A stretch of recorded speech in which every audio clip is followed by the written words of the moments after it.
Es viernes, ya comenzó el fin de semana.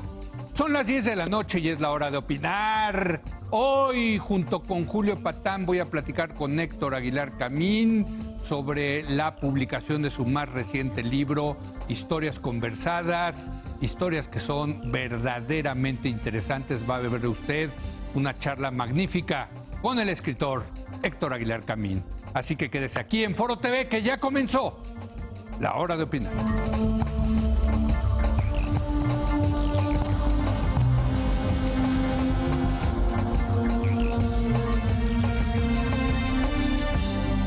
Muy buenas noches, Julio Patán, ¿cómo estás? Buenas Señor noches. Zuckerman, ¿cómo va la vida? Bien, ¿usted?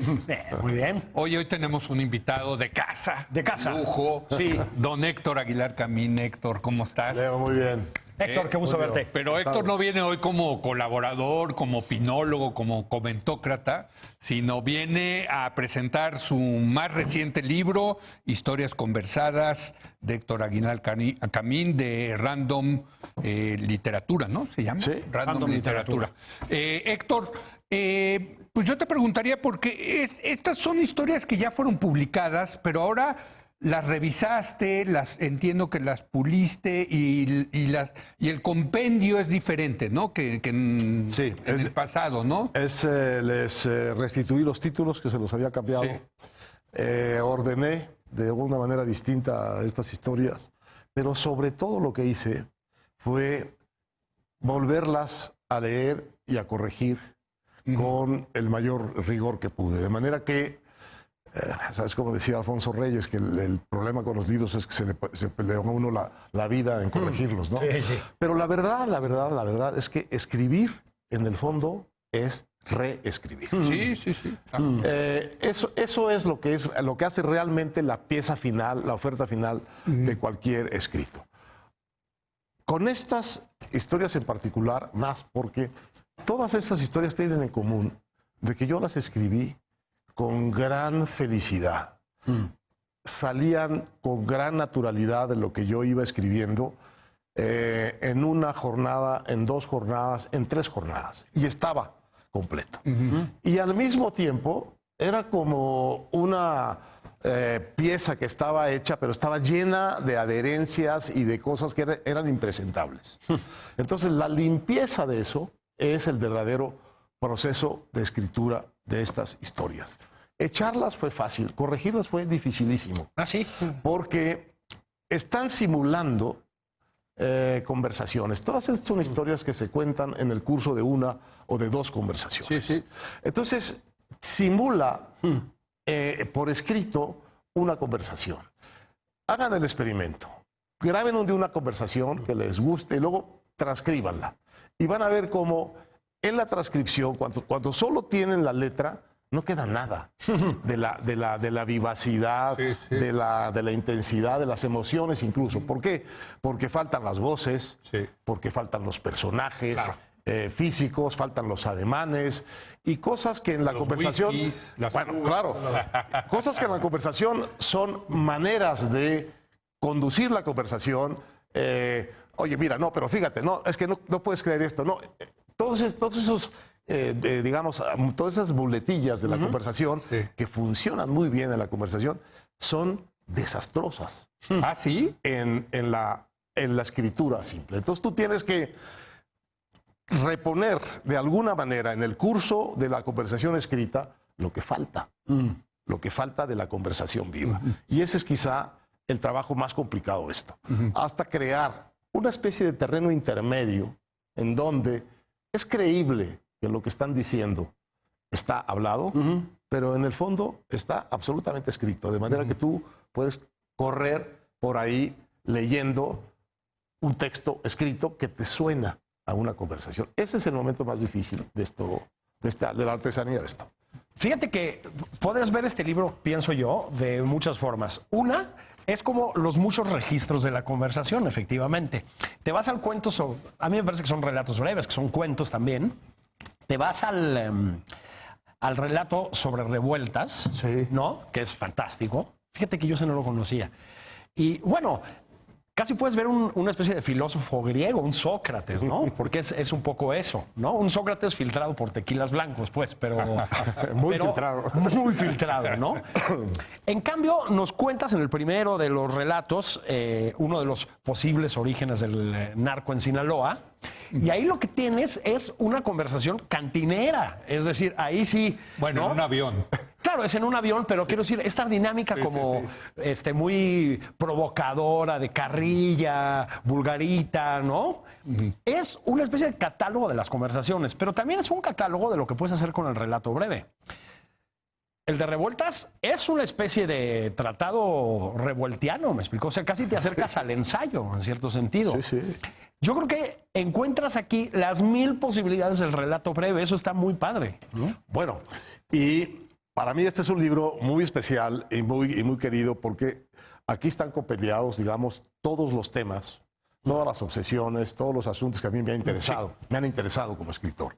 Está todo. Está la historia, está el amor, está la fraternidad amistosa, está la familia, está la historia de mi pueblo, Chetumal, las historias de mi pueblo, Chetumal, está la historia de México, está la cristiada, y está este relato que es particularmente raro porque es la historia, se llama El Camarada Vadillo. Ah, exacto. Y es la historia del único mexicano que estuvo preso en el Gulag. Se llamaba Evelio Vadillo. Evelio Vadillo era pues, de los comunistas mexicanos de los años 20 y 30 y se va junto con Revueltas a la URSS a aprender del mundo nuevo para traerlo después a México. Pero es trotskista. Y llega en el año de 34 o 35 y Imagínate. en ese momento se rompe el frente, digamos, ideológico y político de la Revolución Soviética y Trotsky queda como un apestado, como un traidor. Y entonces en ese momento este trotskista vive en unos dormitorios afines de trotskistas y aparecen unas pintas en el dormitorio Viva Trotsky. Pero para ese momento eso ya es una cosa de vida o muerte. Entonces los agarran a todos que están ahí, los meten a un tren y los mandan a Alma-Ata, en Siberia, que es el pueblo especializado, digamos, en trotskistas. Bueno, este señor se queda ahí hasta del año 35 hasta el año 46, termina la guerra, se relaja un poco el asunto y puede llegar a la embajada mexicana. Y se identifica como mexicano y entonces la arropa a la embajada y ahí empiezan el trámite para regresarlo a México. Y le contestan los soviéticos, sí, pero tiene que salir del lugar en donde está recluido. Entonces, pues vamos a mandar un cónsul, que era un cónsul mexicano muy jovencito entonces, Madero, después una figura muy importante de toda la historia del comunismo mexicano, del comunismo de las catacumbas mexicanas, por el fin. Sí. Y entonces va y llegan a la última estación del tren, y en la última estación del tren le dicen, bueno, muchas gracias, nos llevamos a nuestro preso y usted se regresa. Y se echa de ahí otros 8 años hasta el deshielo, hasta la muerte de Stalin y el deshielo. Y ahí se vuelve a aflojar la cosa y puede otra vez hacer la travesía de regreso hasta la embajada soviética, mexicana en Moscú. Y ahí sí, lo logran sacar y traer a México. O llega a México y a diferencia de lo que dice esta historia, porque aquí lo que dice es que él se resigna como buen comunista a haber quedado en medio de los pliegues de la historia, ¿no? Esa es la historia que va contando Revueltas. Pero no, la verdad es que él llega aquí a hablar pestes del mundo soviético. Sí, no en tu relato, ¿eh? No en el relato. Pero en el relato es como una encarnación de este asunto que es muy religioso de los grandes, digamos, fanáticos comunistas, los grandes convencidos, que piensan, cuando quedan del lado malo, que son ellos de algún modo los responsables y que ellos deben de pagar y que la causa está bien aunque ellos sean parte de la trituración de la causa. Sí. Sean triturados La por la de causa. Kessler, ¿no? El Claro, eso es súper. Esta es como la versión, yo intenté como la versión mexicana de eso, pero la historia real es que él llega aquí y empieza a hablar pestes de eso.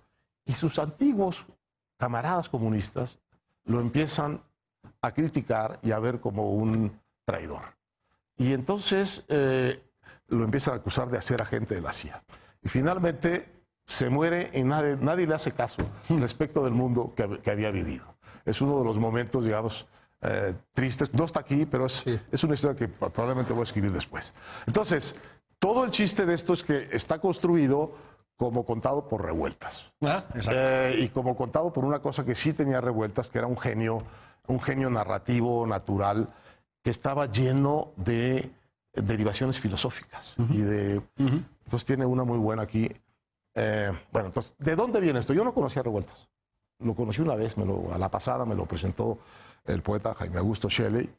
Y esta historia que está aquí me la contó a mí en realidad Arturo Cantú, que tenía a Revueltas en su casa, escondido, en las primeras semanas del movimiento del 68. Y entonces había grandes tertulias ahí. Bueno, todo ese ambiente a mí me lo contó Arturo Cantú y yo lo traslado aquí.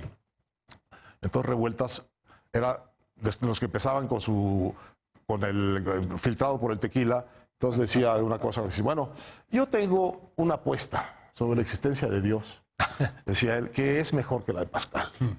No, dice así, que se chinga la de Pascal. Sí. Porque Pascal dice, hay que apostar que Dios existe, porque si existe, ganas al morir. Y si no existe, también ganas, porque no perdiste nada. Entonces dice Revueltas, mi apuesta de la existencia de Dios es contra la existencia de Dios. Y hay que apostar a que Dios no existe. Porque si no existe, ganas. Pues no existe. Y si existe, Dios, ese ser, en su infinita misericordia, sabrá que en la tierra hubo un menso llamado José Revueltas que creyó fervorosamente que yo no existía y por tanto lo tengo que perdonar. Sí. Es padrísimo. Entonces, es mejor que la de Pascal. Sí. Oye, pero déjame preguntarte, porque este libro se lo dedicas, creo que muy justamente a tu mamá y a tu tía. Yo pues he leído muchísimos de tus libros. Son dos personajes fundamentales en tu vida.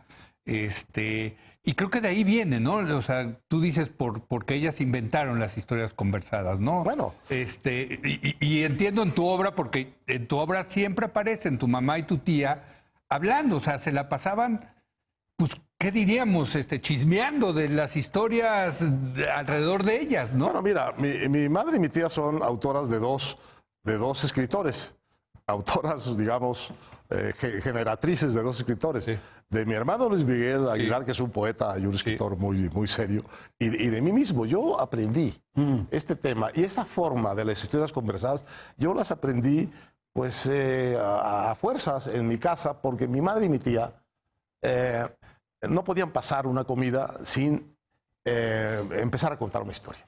Pequeña, larga. Entonces tenían la cabeza llena de historias de lo que habían vivido en Chetumal, de lo que habían vivido en Cuba. Mi madre es hija de asturianos, nacida en Cuba. Mi tía de lo que había vivido en Asturias, de muy jovencita. Ella es hija de asturianos, nacida en Asturias, en Gijón. Y entonces, todo el tiempo estaban contando historias. Y claro, se repetían muchas de las historias, siempre tenían variantes. Ya se empezaban a aderezar. No, naturalmente. Entonces Ángeles Mastretta, que entró a nuestra vida familiar y que las conoció muy bien en el año 78, todavía por ahí del año 2002 o 2003, que estaba comiendo mi mamá en nuestra casa, empezó a contar una historia y de pronto Ángeles dijo, esa es nueva. esa es nueva, esa no la teníamos. Sí. Entonces, era como, digamos, el ritual familiar que ellas, mientras estábamos comiendo y eso, empezaban, oye, ¿te acuerdas de aquello? Mira, esto que acabas de decir tú me ha recordado tal cosa. Sí. O sea, por cualquier motivo llegaban y contaban. Y ellas entre sí, eran mujeres que trabajaban mucho. Lo que hacían para aliviar su propio trabajo era conversar entre ellas. Ellas cosían y cosían de noche. Sí. Entonces, una buena parte de su acompañamiento que aliviaba el esfuerzo del trabajo era estar cosiendo y estar conversando. ¿Te acuerdas de esto y te acuerdas de aquello y te acuerdas? Entonces, claro, vivían como en un mar de historias y el ambiente de nuestras comidas y nuestras reuniones familiares estaba cruzado por eso. Entonces yo siempre digo, por eso que yo me hice escritor de la boca de mi madre y de mi tía. Pues sí, Julio. Y te decía también, haces una especie de posible historia de los orígenes del narcotráfico, que además, pues es una historia rulfiana, es decir, es una historia del padre. ¿De dónde sacaste esa historia? Bueno, yo sí lo sé. Porque, Sí, ¿quiénes les aman? no, a ver, no. Lo que pasa es que Héctor hace un juego bonito, como sabes, que es al final. Son historias, digamos, atravesadas de historias reales y de personajes reales, pero que siempre tienen elementos, eso que ahora se llama ficcionales, ¿no? Sí. Pero al final Héctor nos los cuenta. Es decir, haces una especie de apéndice, digamos, y nos cuentas cuáles son esos elementos. Pero esta es una gran historia, ¿eh? Esta es una historia que en realidad me contó y es la historia de Gilberto Guevara Niebla con su padre. Sí. Está puesta una buena parte aquí, aunque yo le inventé para completarla algunos personajes, pero fundamentalmente es la historia de Gilberto con su padre, que está muy enfermo, están realmente agonizando en un hospital, y él llega, todo esto es tal cual, y él llega y el papá, en un momento de lucidez, le dice: hijo, yo no soy el que tú crees, yo tuve una vida anterior, y yo fui un agente muy importante en el narcotráfico. Y entonces, claro, él piensa, es parte del delirio o de la agonía, o qué sé yo, pero le cuento una historia muy consistente, según la cual lo que pasa es lo siguiente. Y esa sí es parte de la historia real. Aquí está, digamos, ficcionalizada, pero hay un momento en que en medio de la guerra mundial, de la Segunda Guerra Mundial, se interrumpe el aprovisionamiento de morfina de Turquía por el frente oriental. Y entonces hay una gran escasez de analgésicos potentes para todo el problema de los hospitales del frente.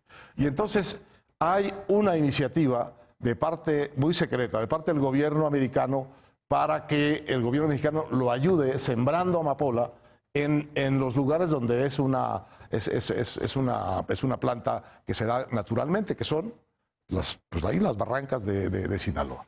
Y hay una iniciativa secreta del gobierno para que siembren amapola a los pueblos. Y hay un gran boom de la amapola, la compra todo el gobierno americano para sus soldados. Bueno, esta es la historia que le cuenta el papá de Guevara a Guevara. Y luego, cuando termina la guerra, entonces ya no hace falta la morfina, y entonces ahora viene el tema de que vamos a erradicarla. Sí, Exacto. sí, sí. Bueno, entonces, en ese momento en que la van a erradicar, se aparece un tercer actor, que es gente de las mafias gringas, que saben que tienen un muy buen mercado de eso en Estados Unidos, y vienen e intervienen y empiezan a quedarse como negocio con el asunto. Sí. Ahí empieza el conflicto de la autoridad con la amapola ilegal, y empieza también la amapola ilegal y el narcotráfico. Entonces, esta es la historia. Luego tiene el papá de Guevara, tiene una diferencia, como es normal con las gentes que se dedican a esto, y decide salirse de ahí, huir, y huye de ahí y se va a Sonora, se casa empieza una nueva vida y acaba siendo un hombre, pues, muy Burócrata. un burócrata, un hombre muy, la única locura que tenía era irse a buscar vetas mineras, vetas geológicas de no sé qué, que es una locura muy común en Sonora, y todo su pasado queda suspendido. Por eso se llama el relato Pasado Pendiente. Pasado pendiente, exactamente. ¿Tú conociste a ese personaje? ¿Verdad? No lo conociste. No. Así que me lo estaba preguntando cuando te leía, ¿no? No. Se ve como muy cercana, ¿no? Pero Guevara Niebla ahí anda. No, bueno, hombre. Sí. Ahí anda muy cercana la Hombre, 4T ahora, ¿no? Pero muy cercana. Y luego, en efecto, también eso es otra cosa. Es una especie de catálogo de tus obsesiones, de tus temas, de tus preocupaciones. Está la Guerra Cristera. Sí, claro. Ese relato me gusta mucho a mí porque resume un poco lo que puede haber sido la vida cotidiana de quienes quedaron de un lado y de otro.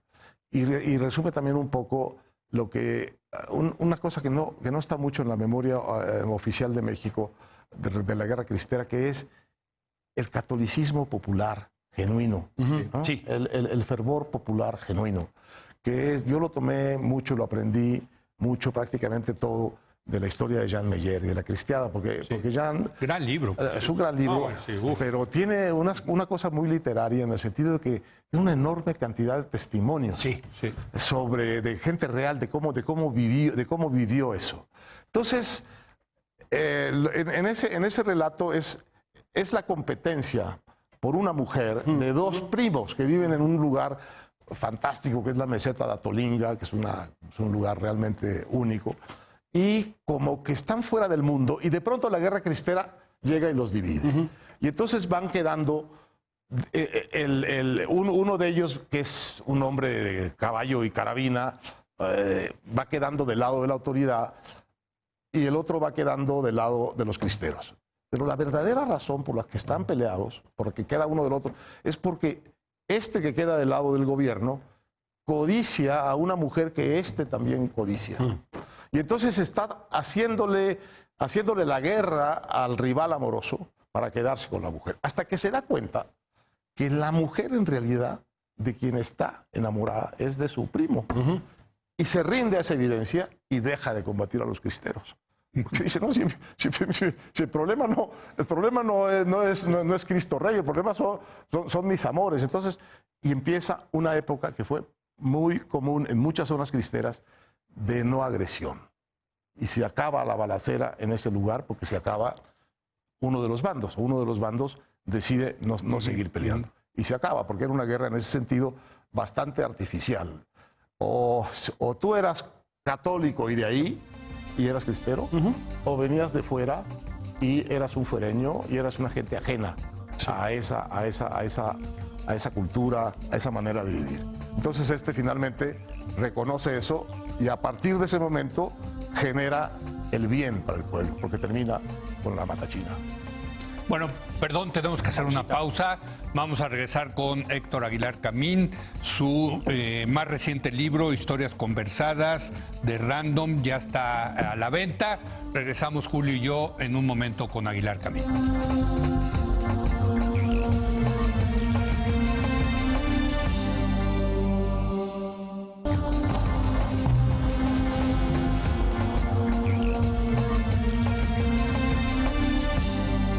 Bueno, estamos Julio Patán y yo platicando con Héctor Aguilar Camín acerca de la reedición de su más reciente libro, Historias Conversadas. Héctor, te escuchaba y son historias, tú le decías cuentos, relatos, breves, sí. Pero sí atrás de ellos hay otra gran pasión tuya, que es la historia. O sea, son pequeñas historias dentro de la gran historia. Sí. La Unión Soviética, el narcotráfico, ¿no? La guerra cristera, la guerra Estados Unidos-México, ahorita hablamos de esa porque es buenísima, el fantasma de Gelati, en fin. Sí, también te sale lo historiador. Por eso digo que están aquí un poco todos, digamos, es un repertorio completo de mis obsesiones o de mis gustos o de mis temas. Porque está siempre, estas historias de alguna manera están insertadas en algún momento de la historia, pero al mismo tiempo son historias de personajes muy específicos, o sea, no están planteadas ahí ni como símbolos de nada, sino simplemente les toca vivir como a todo el mundo. ¿Qué es la microhistoria de tu gran profesor que fue el tuyo? Hay mucho de eso. Sí. Al principio de la historia de la cristiada hay un homenaje a Luis González, porque vamos pasando por su pueblo y lo vamos conociendo y luego nos seguimos así. Maestro, díceselo así, como que era nuestro maestro y lo sería para siempre. Qué envidia me das de que fue tu maestro, Luis González. Yo que pasé por el colegio ya no me tocó. Era una maravilla. Ya estaba en el colegio de Michoacán, creo él, ¿no? Era una maravilla y era un hombre tan sabio. Fíjate, una vez estábamos viéndolo ahí en San José de Gracia, creo que por ahí lo cuento, y estábamos con Álvaro López Miramontes, íbamos a entrar al colegio y me dijo Álvaro, era de por ahí, era de un pueblo que se llama Colotlán, y entonces fuimos a verlo y yo estaba muy enojado por los aplausos que había recibido Díaz Ordaz en su informe del 69. Y me dice, no, siempre a los presidentes les aplauden mucho, lo que digan. Y yo dije, no, señor, no sé, ¿por qué dice esto? Bueno, andando el tiempo me entero de que Luis González era el editor de la compilación de los informes presidenciales ante la nación. Eran 6 tomos que mandó a hacer Alfonso Martínez Domínguez. O sea, había leído y editado todos los informes presidenciales. Y esa cosita que decía al pasar traía atrás una investigación de ese tamaño. Bueno, eso era Luis González. Pero sí, la historia está continuamente presente aquí porque me cuesta mucho trabajo pensar como novelista si no sitúo. Otra cosa es que quede en el libro, si no sitúo el contexto. El contexto y de qué estoy hablando. Porque me parece que de otra manera uno tiende a perderse en su propia imaginería y eso le quita rigor al asunto, ¿no? Si tú no estableces una coherencia íntima, aunque no sea explícita, del personaje con su medio, y si no defines qué es ese medio, en qué momento está viviendo ese personaje, realmente me parece a mí que acabas trazando un personaje muy débil. Aquí hay una historia que es una quizá de las más específicamente históricas y que es una versión políticamente incorrecta, que es la historia de la matanza de Huitzilac. Sí, sí. En 1927 hay una especie de rebelión de un coronel que se llama Francisco Serrano y otro que se llama Arnulfo Gómez, que son los dos amigos, parientes y compañeros de armas de el presidente entonces Calles y el presidente que se quería, el expresidente que se quería reelegir, Obregón. Entonces se levantan y Obregón, bueno, y los reprimen brutalmente. Y el que maneja la escuadra de ejecución es Claudio Fox. Y ha pasado la historia como el gran verdugo. Eso. Bueno, entonces, Claudio Fox, sin embargo, tiene otra versión de los hechos, que fue diciendo muchas veces y nadie le creyó porque quedó sellado como el verdugo de Huitzilac. Bueno, además, él la conversaba, digamos. Él la conversaba. Sí. De hecho, el que valida uno que valida la versión de Fox es Emilio Portes Gil, porque dice, es verdad que este señor ni era un matón, ni fue el verdadero responsable de esa matanza. Lo que pasa es que le cayó encima también Martín Luis Guzmán con La sombra del caudillo, sí, claro, ¿no? Y pues ya no te la libras de esa. Bueno, pero sí, entonces está asociado con eso. Entonces, yo lo que hago es inventar un personaje, un periodista, que a su vez cuenta cómo le contó Claudio Fox a él su versión de la historia. Sí. Entonces, es una versión en la que Fox dice que él estaba muy tranquilo, era comandante militar en Guerrero, y viene a ver a una noviecita que tenía, ¿no? Una tiple en el Lírico, no sé dónde. Y entonces se le ocurre, dice, por Lambiscón, ir a saludar al general Obregón. Y voy a los saludos a saludar al jefe. Y cuando llego, el jefe está en el trance de que ya decidió que va a acabar con Francisco Serrano y que ya lo apresó y necesita un agente de confianza para recoger a los presos en Cuernavaca, quitárselos a los que los han apresado y traerlos a la Ciudad de México, or else.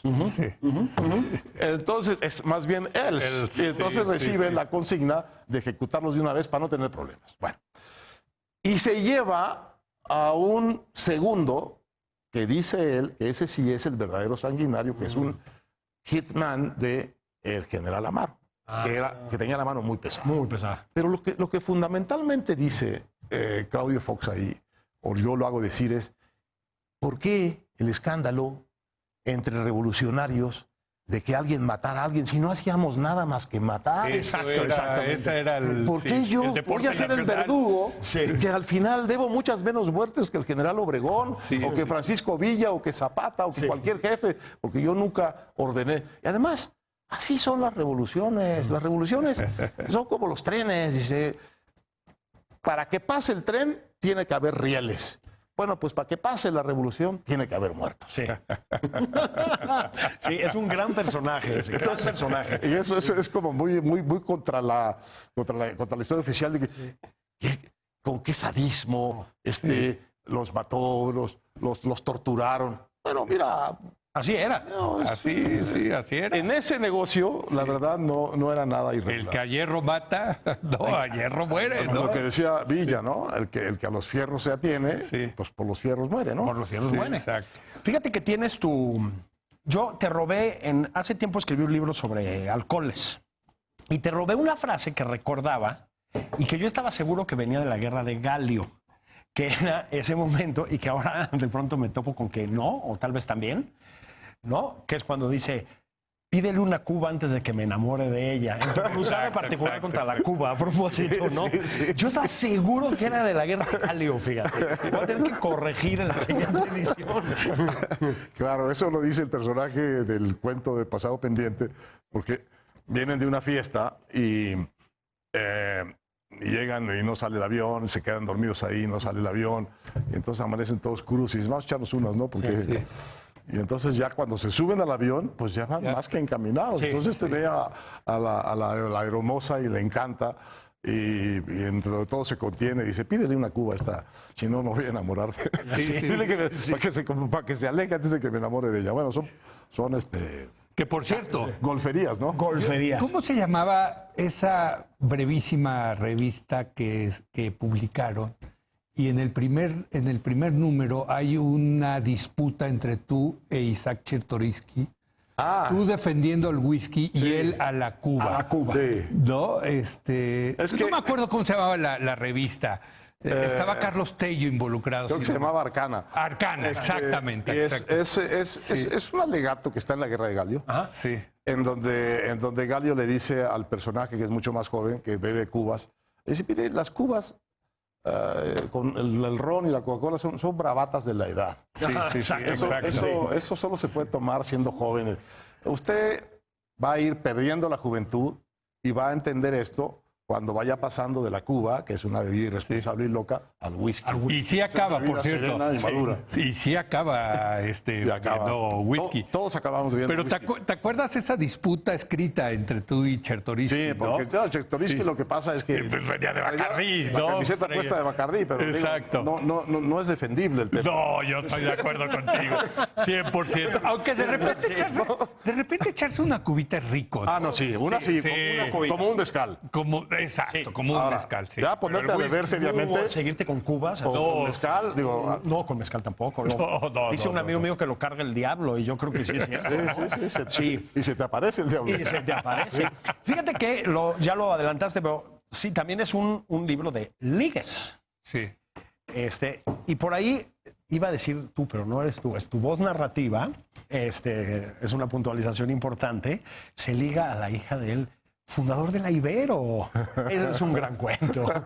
Bueno, la historia que está detrás, yo estudié con los jesuitas todo el tiempo. Sí. Digan, de que llegué de Chetumal en el año 55, cuando vino el ciclón en Chetumal y nos echó para acá.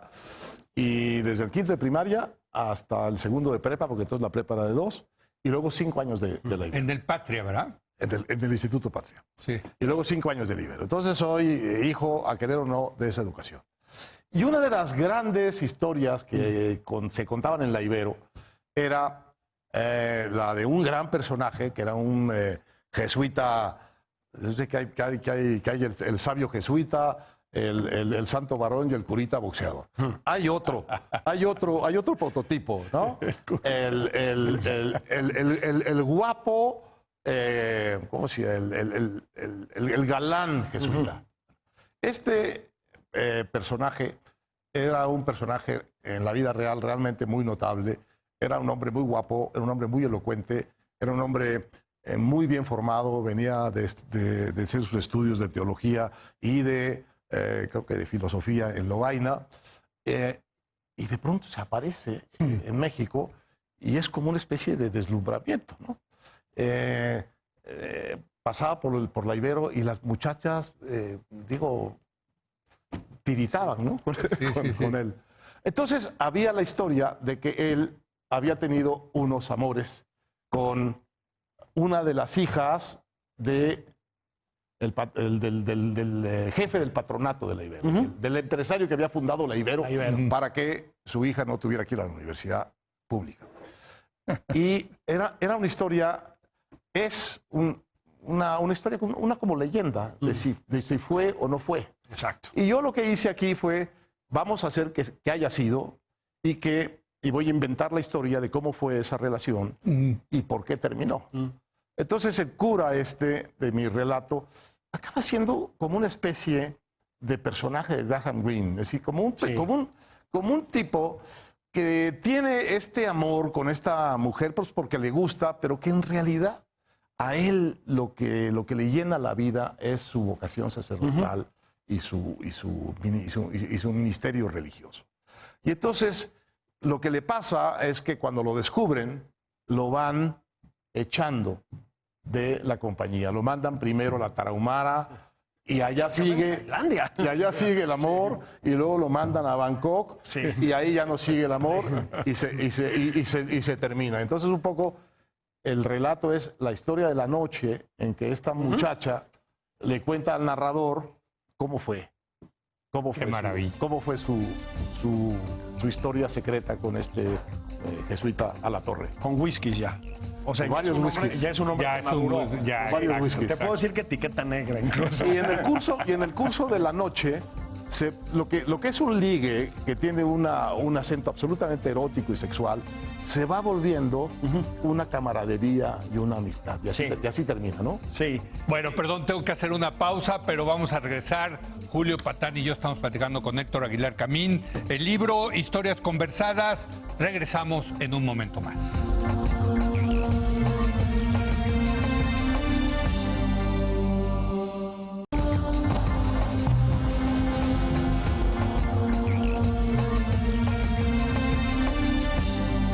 Bueno, estamos teniendo una conversación muy a gusto de viernes con Julio Patán y Héctor Aguilar Camín. El libro de Héctor se llama Historias Conversadas. Y una de las historias que incluiste acá, que yo me acuerdo que la leí originalmente cuando la publicaste en Nexos, ¿no? Creo que hubo 2 o 3... Muchas publiqué. Sí, ¿verdad? Del fantasma de Gelati. El fantasma de Gelati. ¿No? A ver, esa cuéntanos porque es fantástica, ¿no? El fantasma de Gelati, de cuando te cambiaste a la casa que sigues habitando, ¿no? Sí. Cambiamos en el año, creo que el año 86, y ahí seguimos viviendo. Sí. Es la San Miguel Chapultepec, pero en realidad eran los llanos del bosque de Chapultepec, del bosque del castillo de Chapultepec. Del castillo. Entonces, es una zona donde hubo muchas batallas. En la guerra de México con Estados Unidos. Esa fue una zona de muchas batallas, porque la toma del castillo de Chapultepec no fue de una, sino que fue una acumulación de cosas. Entonces, es una zona en donde puedes presumir que hay muchos muertos insepultos, ¿no? Bueno, el caso es que la historia empieza en que la nana de mis hijos de pronto tiene en la noche la impresión de que se aparecieron unos fantasmas. La primera noche, ¿no? La primera noche, ¿no? Estábamos que se cambiaron. Entonces, la bienvenida. Se le abre la puerta así y hay un airecito frío y ella dice, estos son fantasmas y son de los malos. Entonces se va. Y entonces el narrador se encuentra al día siguiente metiendo el coche en la cochera a la hija de un viejo maestro historiador suyo, que vive ahí al lado. Y él se había medio olvidado de que venía a esas tertulias. Entonces le cuenta, pues fíjate que ya se me apareció un fantasma. ¡Ah! Pues si ya se te apareció tu primer fantasma, tienes que venir con mi mamá a que te cuente de su fantasma. Y entonces va y conoce a una señora realmente espectacular, muy bonita, una vieja muy linda, muy bien cuidada, muy elocuente y muy coqueta y muy todo. Y entonces le va contando la historia de su fantasma. Entonces la historia de su fantasma es que el marido, bueno, tienen una casa muy grande y el marido es un historiador laico, descreído, etcétera. Pero ella no, ella tiene su... Y entonces, de pronto un día, la muchacha le dice, señora, pasó un tipo horrible que tenía los ojos negros, no tenía ojos, tenía... Era un aparecido. Pues. Entonces ella va, se le vuelve a aparecer. Y entonces empieza el tema de que ella quiere saber qué puede... porque hay un perro que busca y encuentra unos huesos. Huesitos. En el fondo, ya está más grave, ¿no? Entonces ella empieza a hacer una pesquisa de qué puede haber pasado ahí y por qué puede haber enterrados ahí. Entonces descubre el tema de que hay los muertos de la batalla. De la guerra, sí. De la batalla de Molino del Rey. Entonces... sucede que en ese tiempo están haciendo la vialidad de los pinos y hay un monumento ahí a los héroes de la batalla Molino del Rey que van a cambiar de lugar. Entonces interviene el INAH para ver si los huesos están bien o están mal. Y ella manda a la hija a ver de quiénes son esos huesos, porque ella lee y descubre que Gelati es un coronel que muere en esa batalla y le pegan un tiro, muere de un tiro en el cráneo. Y entonces ella está obsesionada con ver si a este señor lo enterraron efectivamente, porque su nombre está en el monumento, que ahí está Gelati. Pero ella manda a la hija a verificar y resulta que esos huesos son un desastre, porque son huesos de perro, son huesos de mujer, son huesos que no tienen nada que ver, digamos, con... Y desde luego no hay una calavera que tenga... Sí. Entonces esta se le mete la cosa de que el problema es que este fantasma lo que anda buscando es un entierro digno. Y bueno, y todo lo va contando ella. Entonces al final le organiza un entierro, se consigue un jesuita cómplice y va y le consigue un lugar en el Panteón de Dolores y lo entierra. Para esto ya se le murió el marido, pero ella sigue con eso. Y una vez que lo entierra, dice, pues mire, yo no sé si todo esto es cierto o no, pero yo lo que sí le digo es que desde que yo hice eso, no se ha vuelto a aparecer por aquí este fantasma, y el único que se me aparece de vez en cuando es mi marido. Sí. Mi marido muerto. Oye, ¿ya no hubo más apariciones en la casa de los Aguilar Mastreta? No, ya no. ¿En Gelati? No, ya no. Ya se dieron muy bien cuenta de que de quién estaba ahí y salieron espantados. Sí, son sensatos, sí. Esos toman Cuba. No toman... Sí. Ya dijimos, Héctor, ya lo platicaste tú también, todos estos temas están en tus libros, vamos a llamarlos de largo aliento, ¿no? O sea, ya dijimos, ay, mira esto de la Cuba, a mí me suena a la guerra de Galio, ¿no? Sí, sí. Etcétera, etcétera, etcétera. Ah, esto está en el libro sobre tus padres. Ah, pues mira, morí en el Golfo, ¿no? Puedes ir incluso en tus libros de historia propiamente. ¿Son semillas de libros más extensos estos relatos? ¿Son derivaciones? ¿Son compañeros de camino? ¿Qué son? Mira, la verdad es que muchos de ellos deberían haber tomado la forma de una novela, ¿no? En el sentido de que están, desde el punto de vista de una novela, están simplemente esbozadas las cosas. Pero la verdad es que yo ya me acostumbré a que son así. Me cuesta mucho trabajo pensar que voy a extender eso. Lo sentiría muy, muy falso. Entonces, lo que pienso ahora de este libro es que, creo que ya te los dije, es el menú. Si alguien quiere saber realmente cuáles son los temas que a mí me han obsesionado en la vida, que me ha gustado escribir, esto es la mejor muestra, digamos, de lo que yo soy como escritor. También de tus formas de la prosa, que tienes varias, o sea, tienes registros muy variados. También puedes ver como lector cómo estás pues practicándolos. Sí, aquí claro. hay prosas muy diversas dentro de este libro, ¿eh? Muy diversas. Claro, porque tiene que ver con la voz del personaje, ¿no? Creo que Borges decía, si uno es capaz de oír bien la voz de un personaje, ya lo tiene, ¿no? Entonces aquí un poco el asunto es cómo suena cada personaje, Sí. cuál es su manera, ¿no? Y hay unas maneras muy elaboradas, hay unas maneras muy sencillas, hay unas maneras más, por ejemplo, todo Revueltas es muy reflexivo, muy filosófico, todo, digamos, Claudio Fox es muy duro, y hay una especie como de humor en la variedad de las voces que van alternando tonos, alternando emoción, alternando historias. Y eso hace que también aquí haya como un repertorio muy grande de personajes que están identificados por su voz, ¿no? Esta señora de la casa de Gelati, pues tiene una manera de elocuencia femenina, de una mujer mayor, llena de sabiduría y de coquetería, que es lo que realmente la hace como personaje, ¿no? Y lo mismo, digamos, el par de zánganos, el par de golfos que están echándose una cuba en el aeropuerto a las 10 de la mañana, pues tienen esa cosa de la camaradería de los varones, ¿no?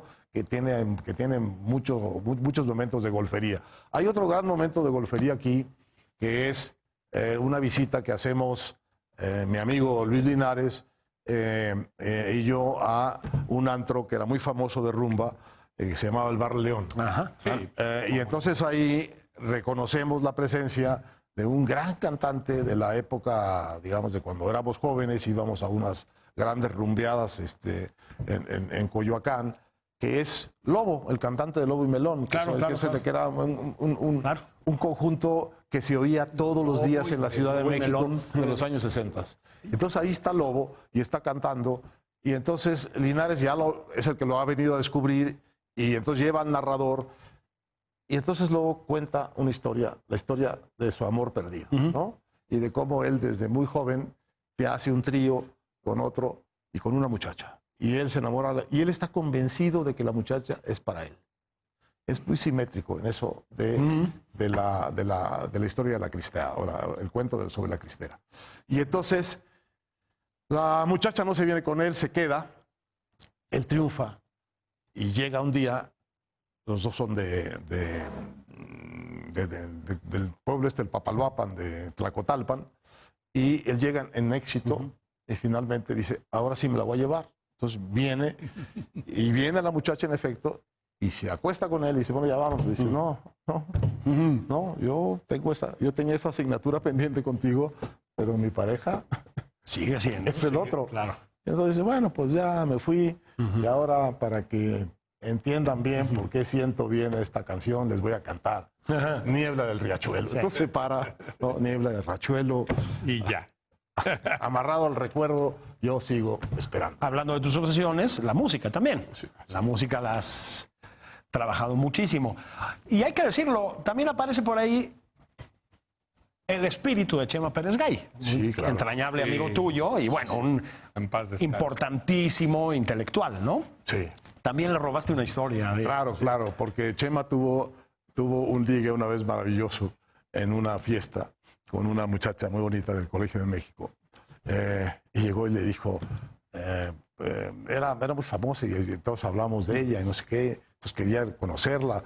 Y llegó y le dijo, ya la vio, se acercó, entonces le dijo una de las fantochadas maravillosas que hacía Chema, le dice, fulana de tal, con el pincel de tu pelo yo pintaré tu nombre en la luna.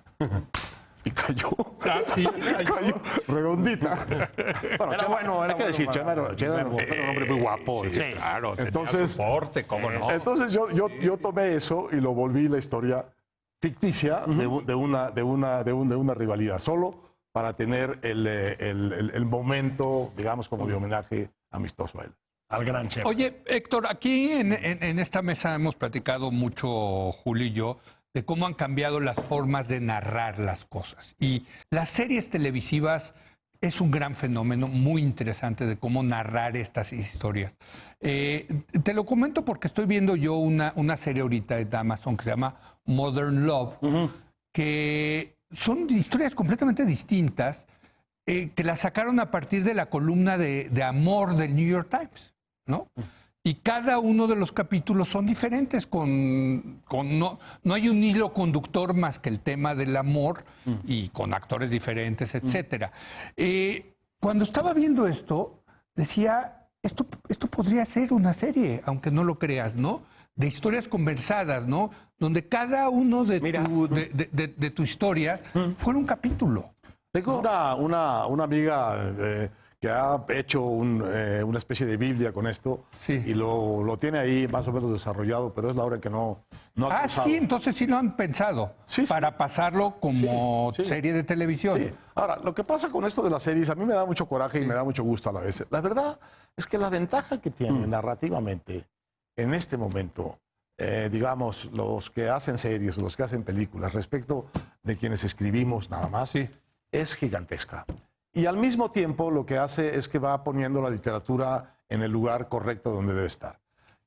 Porque la ventaja gigantesca que tiene el hecho de que no tengas que describir quién es el personaje, cómo es, en dónde está, sino simplemente lo ves, Sí. es de una inmediatez invencible. Sí. Entonces, lo que queda para la literatura, en el fondo, es lo que siempre ha sido fundamental y es cómo está escrito. Sí.